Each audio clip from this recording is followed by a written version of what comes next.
say kuti inini ndaita mukomana wangu ndobva ndaita nhumbu, and then culture or society says zvazvatodai motoroorana motochata. Haizi culture, haizi society. Munhu wako number 1.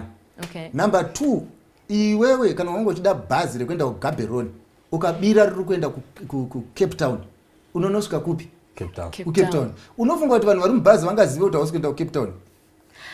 Asi by your presence in that bus rinoita kuti vafunge kuti tiri kuenda chii? Tikuenda kuCape Town. So driver kana achingodrive anoenda nekuCape Town zvekuti iwo hausi kuda kuenda kuCape Town havazvizivi. Ndo zvakangofanana nemuupenyu. Iwewe ndiwe unoya nebenzi rako.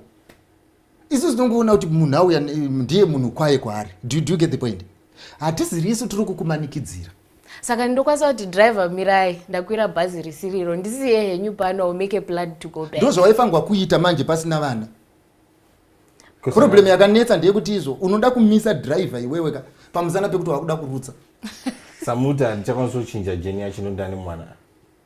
Jeni watoonayo kai handisi kuti nekuti watoone mwana. Ndiri kuansa paataura kuti isu ari kufunga kuti society ndisi tiri kumumanikidzira. Hatisiri isu tiri kumumanikidzira. Zvinhu zvake.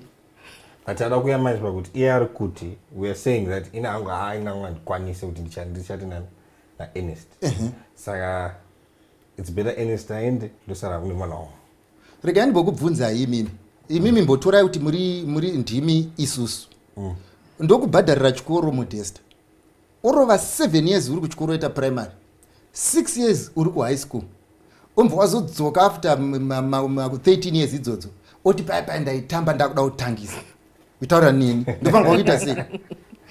Motomboendesa kuna psychiatrist. Ndo issue pana pekuti imimi nditaura kuti izoka you have been dating for all this time and courtship for all this time. Modzoka panapa mapedza kuproduce. You get the point? Zvinofangwa kuitwa nevanhu vari kuproceda kuenda mberi. Muri kuti here tongopota tichiti izvo auya nenhumbi yake oti ndaitamba and serious manje. No, but you understand the frustration. Ayo, handizoti frustration. Rukuti mimi, let's say we want to run my families. Can we run families like that? Yekuti munhu anongotamba zvaanoda. Anogona kuuya omitisa hanzvadzi yake tanga achitamba. No, andupanzuse, but issue ndeyekuti my families is like we're now ordaining a marriage isingabufeya yakakwanisa kusustainika. When we actually see that this won't work. Alright, iwe ukagadza poti yako yesadza pamoto ukatoda kubika risina kukwata. Ndiani akutimanikidzira kudya? Okay, so basically what I'm trying to understand, you're now saying that having a child actually results in marriage. No. But that's what we're getting, Mr. Machando. Listen carefully. Yes. Listen to what I'm saying. Ndati nini ukagadza poto yesadza. Stove ndakatenga iripo inopisa. Iwo decide kuti ansoda kuti rikwate. You get what I mean? Yes. Ndoda kutora sadza rangu rakadaro ndobura. Wabura waisaomo akuti idya ndiani? Ndiwe.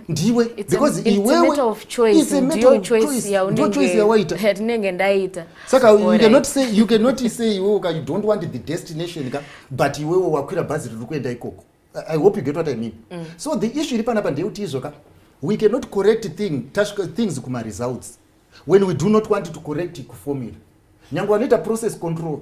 The reason why we do process control, it is because the process determines the quality.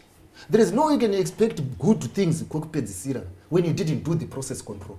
Now imimi murukuti isuzi imimi moda kuzoita quality control kana sadza rapedza kuibva. Indiri kukudza kuti isa huni mumoto iwota ndidi. Kutidzira moto wako iwota ndidi. Pambira sadza iwota ndidi. Ndarege rikwati iwota ndidi. Wapedza tochitizo chidya ikasadzira ira mabika oti muda kuti manikidzira kudya sadza ndakuda kudzokera futi kuti ndinotanga kubika sadza. We cannot do that. That's what we are saying as parents.